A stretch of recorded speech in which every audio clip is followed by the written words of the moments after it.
This is the account of the family of Aaron and Moses at the time when the Lord spoke to Moses at Mount Sinai. The names of the sons of Aaron were Nadab, the firstborn, and Abihu, Eleazar, and Ithamar. Those were the names of Aaron's sons, the anointed priests, who were ordained to serve as priests.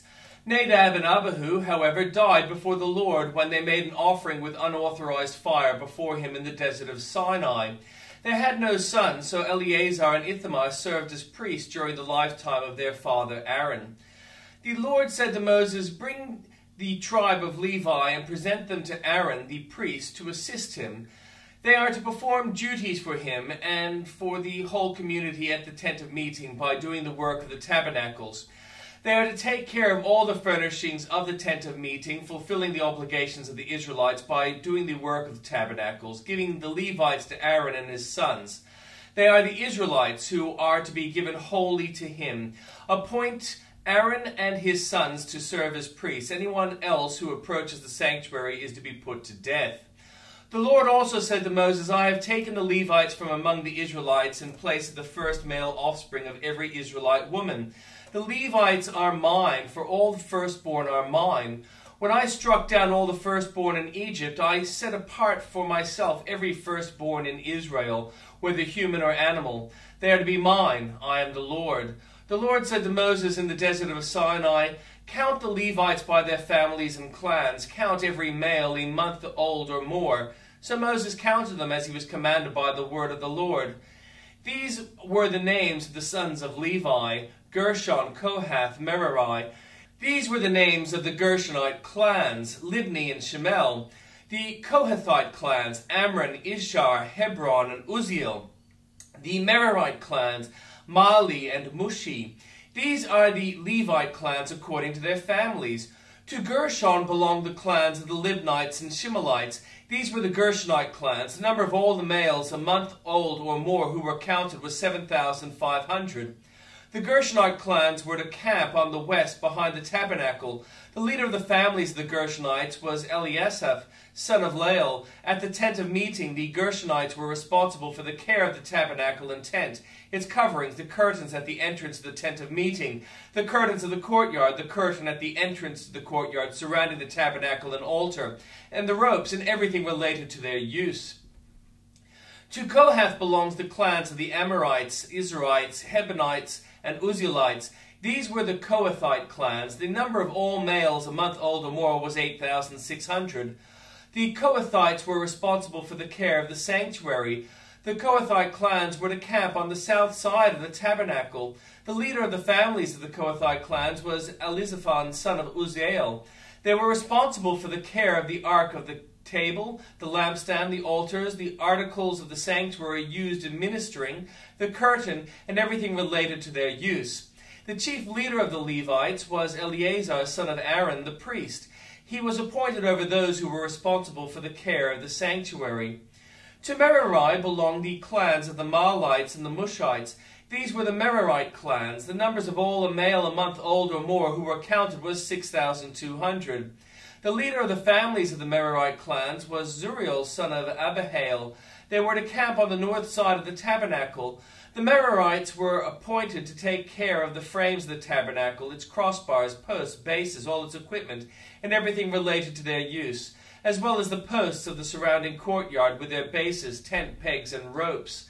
Moses and Aaron and his sons were to camp to the east of the tabernacle towards sunrise in front of the tent of meeting. They were responsible for the care of the sanctuary on behalf of the Israelites.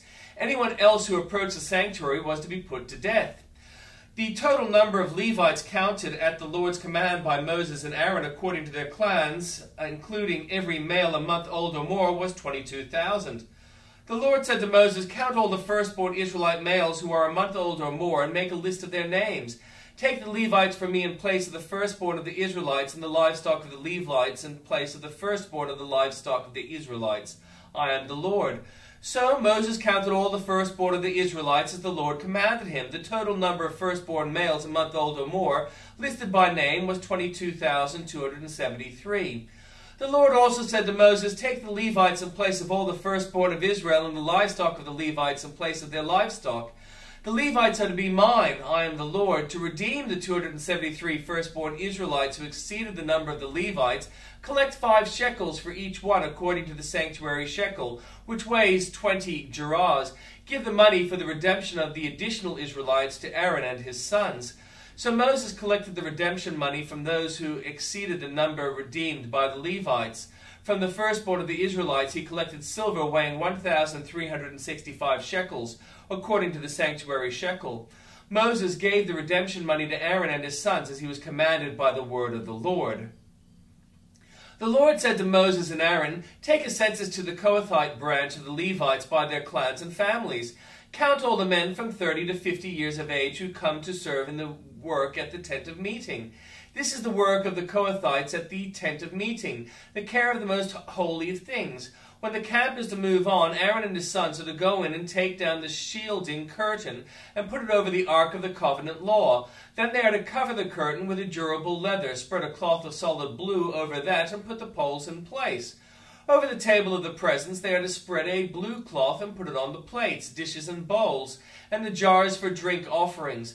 The bread that is continually there is to remain on it. They are to spread a scarlet cloth over them, cover that with the durable leather, and put the poles in place. They are to take a blue cloth and cover the lampstand that is for light, together with its lamps, its wick trimmers and trays, and all its jars for the olive oil used to supply it.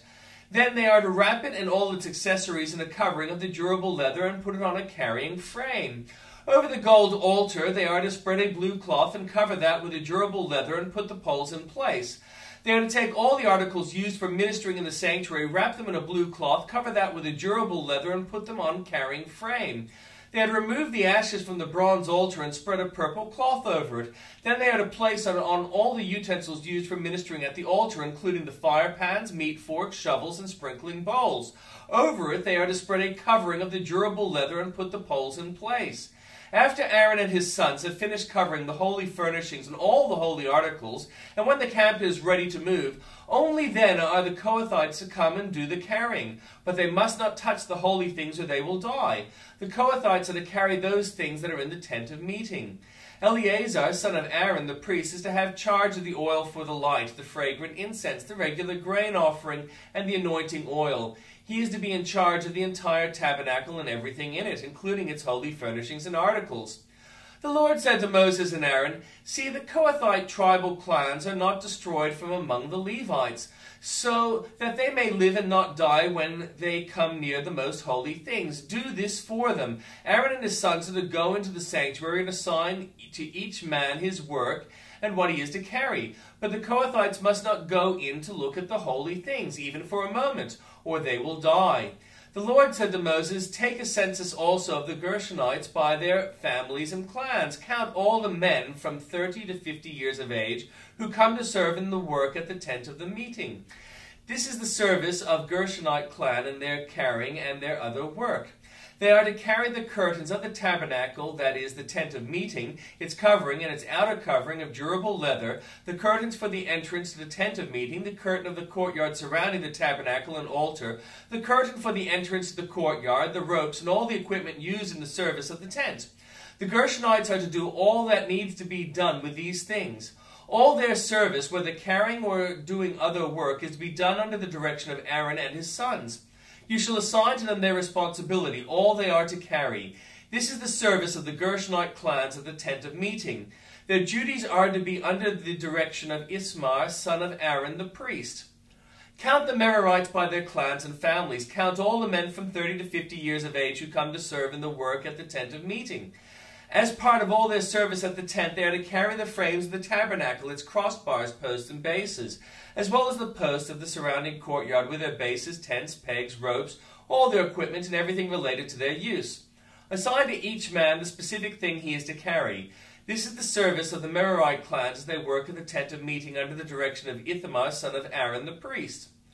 Moses, Aaron, and the leaders of the community counted the Kohathites by their clans and families. All the men from 30 to 50 years of age who came to serve in the work at the tent of meeting, counted by clans, were 2,750. This was the total of all those in the Kohathite clans who served at the tent of meeting. Moses and Aaron counted them according to the Lord's command through Moses. The Gershonites were counted by their clans and families, all the men from 30 to 50 years of age who came to serve in the work at the tent of meeting. Counted by their clans and families were 2,630. This was the total of those of the Gershonite clans who served at the tent of meeting. Moses and Aaron counted them according to the Lord's command. The Merarites were counted by their clans and families, all the men from 30 to 50 years of age who came to serve in the work at the tent of meeting, counted by the clans with 3,200. This was the total of those of the Merarite clans. Moses and Aaron counted them according to the Lord's command through Moses. So Moses, Aaron, and the leaders of Israel counted all the Levites by their clans and families, all the men from 30 to 50 years of age who came to do the work by serving and carrying the tent of meeting numbered 8,580. At the Lord's command, through Moses, each was assigned his work and told what to carry. Thus they were counted as the Lord commanded Moses. And the New Testament reading. Then Jesus entered a house, and again a crowd gathered, so that he and his disciples were not even able to eat. When his family heard about this, they went to take charge of him, for they said, "He is out of his mind." And the teachers of the law who came down from Jerusalem said, "He is possessed by Beelzebul. By the prince of demons he is driving out demons." So Jesus called them over to him and began to speak to them in parables. How can Satan drive out Satan? If a kingdom is divided against itself, that kingdom cannot stand. If a house is divided against itself, that house cannot stand. And if Satan opposes himself and is divided, he cannot stand. His end has come. In fact, no one can enter a strong man's house without first tying him up. Then he can plunder the strong man's house. Truly I tell you, people can be forgiven all their sins and every slander they utter. But whoever blasphemes against the Holy Spirit will never be forgiven. They are guilty of an eternal sin. He said this because they were saying he has an impure spirit. Then Jesus' mother and brothers arrived. Standing outside, they sent someone to call him. A crowd was sitting around him, and they told him, "Your mother and brothers are outside looking for you." "Who are my mother and my brothers?" he asked. Then he looked at those seated in a circle around him and said, "Here are my mother and my brothers. Whoever does God's will is my brother and sister and mother."